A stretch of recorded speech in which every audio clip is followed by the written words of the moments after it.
Dobar dan. Oni koji se sa mnom ne slažu, ne gledaju košulju, a ovi drugi neka pažljivo slušaju šta ću sad da ispričam. Dakle, ova ovde tabla, to je opet slika beskonačnosti. Dakle, imamo u beskonačnosti centar beskonačnosti. Beskonačnost se sastoji samo iz centara, to je u stvari večno sadašnje vreme. Dakle, vreme je fizička beskonačnost. Sad, centara u beskonačnosti ima ma koliko i svi su koegzistentni. Postoje svi u isti mah. Jer ne može jedan centar da postoji, drugi da ne postoji. I treće, to nije nelokalnost centara, nego sve lokalnost centara, jer svi postoje odjednom i svi su u koegzistenciji i ima ih ma koliko i ma gde. Gledano iz prostora, bilo gde u prostoru je centar beskonačnosti. Jer je beskonačnost vreme, nije prostor. Pa je prostor smešten u vreme jer je prostor deo vremena. To sve znamo i od ranije. Sad, imamo ovde, dakle, evo ga, dva centra beskonačnosti, imamo njihovu relaciju, to je dakle radijus ili ti jedna polovina. I sad moje pitanje, pod kojim uglom je ovaj radijus? Kaže, pod uglom od 180 stepeni. Ne, on je pod uglom od 90 stepeni. Evo ga. Zašto? Pa zato što radijus ne može da postoji sam, nego on u stvari šta radi? Zato se i zove radijus na srpskom, odraditi.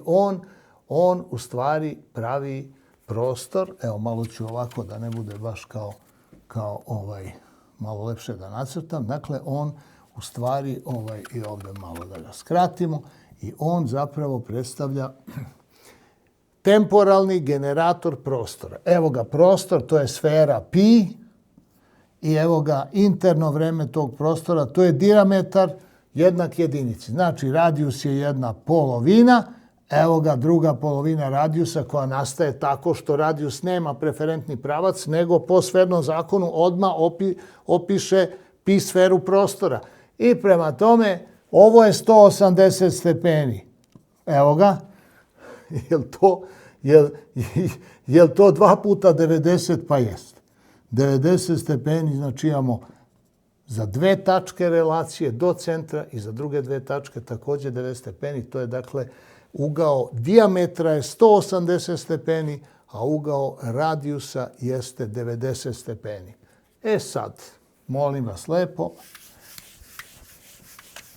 postavljamo pitanje. Zašto je 3 puta 3, jednako je naravno 9, ali zašto je ovo geometrijski pod 90 stepeni? Zašto? Evo ga, ugao. Zašto je ovo kvadrat? 3 stranice i 3. Znači, a puta a za bilo koju vrednost a je 90 stepeni. Zašto? Pa zato vidite i sami da stranica kvadrata ima dve tačke. Prema tome, te dve tačke, one predstavljaju model radijusa prenet preko množenja u transformaciju u prostor, vremena u prostor. Znači, ovo ovdje je temporalni generator pod uglom od 90 stepeni i to je radijus i to je jedna polovina i ugao je od 90 stepeni svakoga kvadrata. Znači, a puta a. Koliko je a puta b? Pa to je recimo 3 puta 4, na primjer. 3 puta 4, šta imamo? Imamo ovako. Ovdje imamo 3 i ovdje imamo, na primjer, 4. Je li ovo ugao 90 stepeni? Jeste. Znači, svako množenje, o tome se radi, je pod uglom. Svako množenje celih prirodnih brojeva je u stvari pod uglom automatski od 90 stepeni. A zašto je to tako? Što iz dva centra beskonačnosti temporalni generator sfernog prostora, odnosno radijus, jeste pod 90 stepeni, pa kad napravi dijametar imamo 180 stepeni. I to je u suštini direktna veza ugla koji je operator sistema, na koji način on operiše sistemom.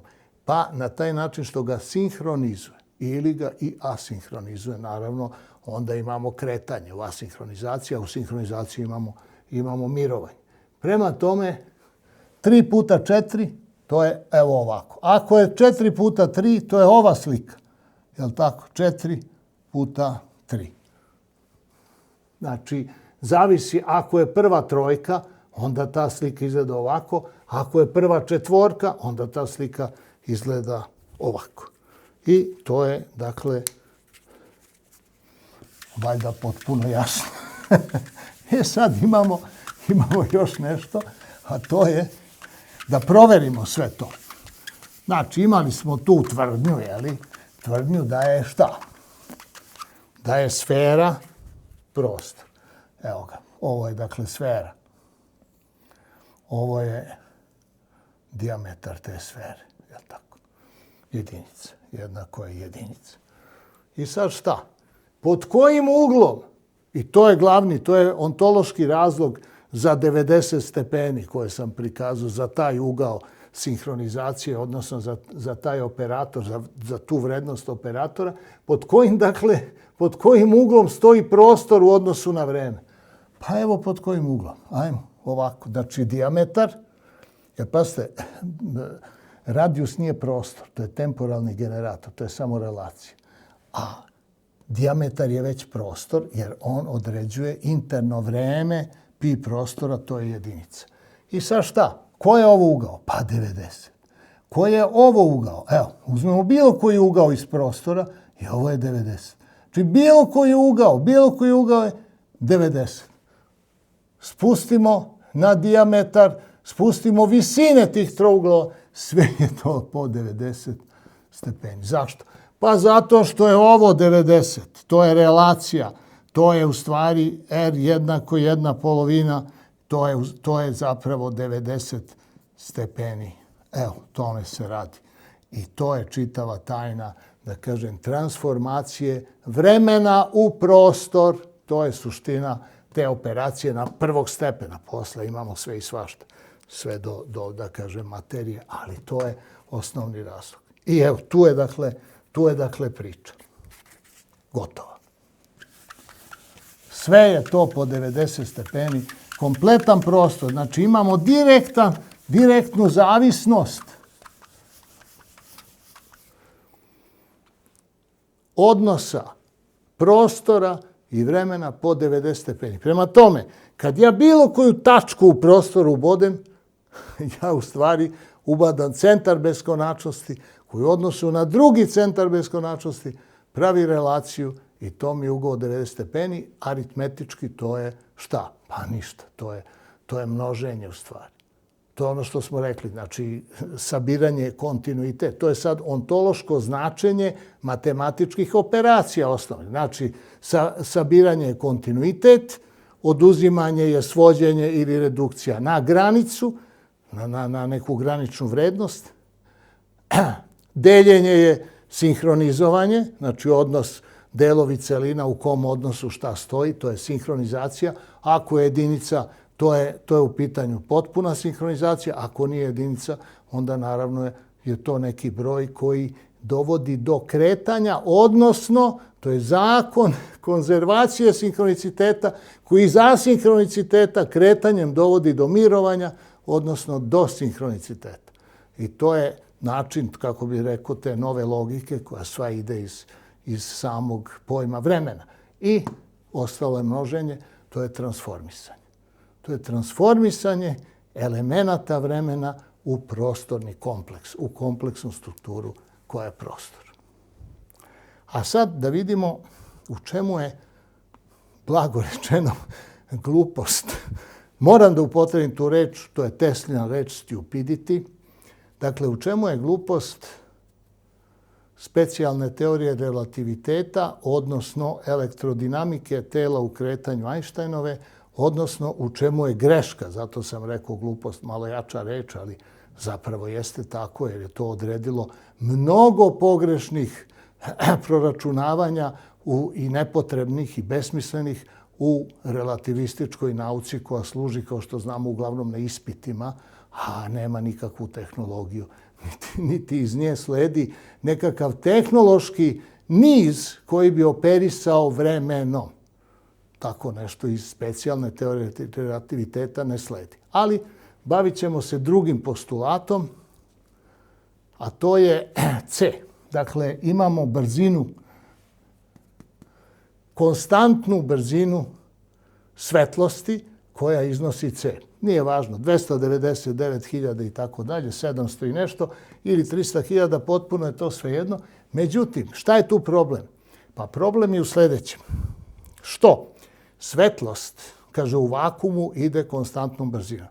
Dozvolite, svetlost ide konstantnom brzinom i u vodi, i u ulju, i u staklu, i u vazduhu, u svim transparentnim sredinama za određenu vrstu talasa, svetlost ide konstantnom brzinom. Ali šta se menja? Pa menja se talasna dužina i menja se ono ispod talasne dužine, a to je ovo lambda sa t. Znači, ovo se menja. Menja se lambda. Ali kako se menja ovo t? Pa menja se tako da taj odnos uvijek mora biti 1. Zašto? Pa zato što je to frekvenca. Pazite, frekvenca se ne menja. Pa zašto postuliraš brzinu koja je varijantna? Brzina jeste konstantna, ali u vakuumu je konstantna. Mogu si da isto tako, gospodin Einstein, da kažeš i da je konstantna brzina svetlosti u vodi. Ona je 223.000 i tako dalje. Isto je, izračunaš, ko 299.000 u vazduhu. Znači, za svaku optičku sredinu koja je transparentna za svetlost, ti imaš drugu vrednost.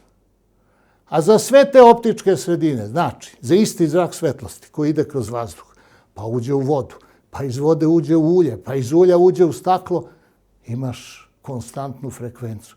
Pa čoveče, zašto nisi postulirao frekvencu koja ti je siguran, konstantan podatak iz koje onda izvlačiš promjenu brzine?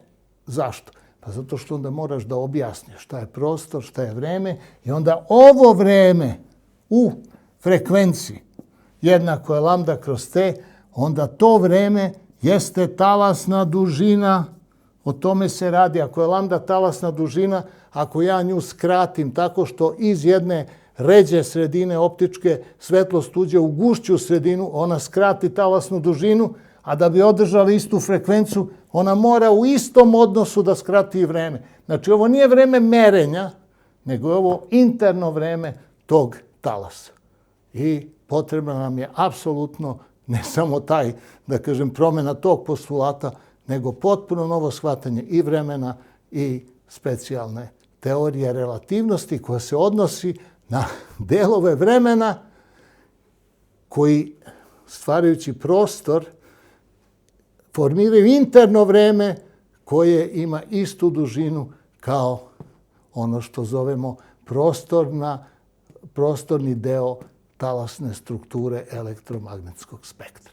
Znači, ako ja skratim talasnu dužinu, ja sam skratio i vreme, odnos je isti, frekvenca je konstantna i to je novi postulat specijalne teorije relativnosti od koga sad dalje može da se misli. Hvala.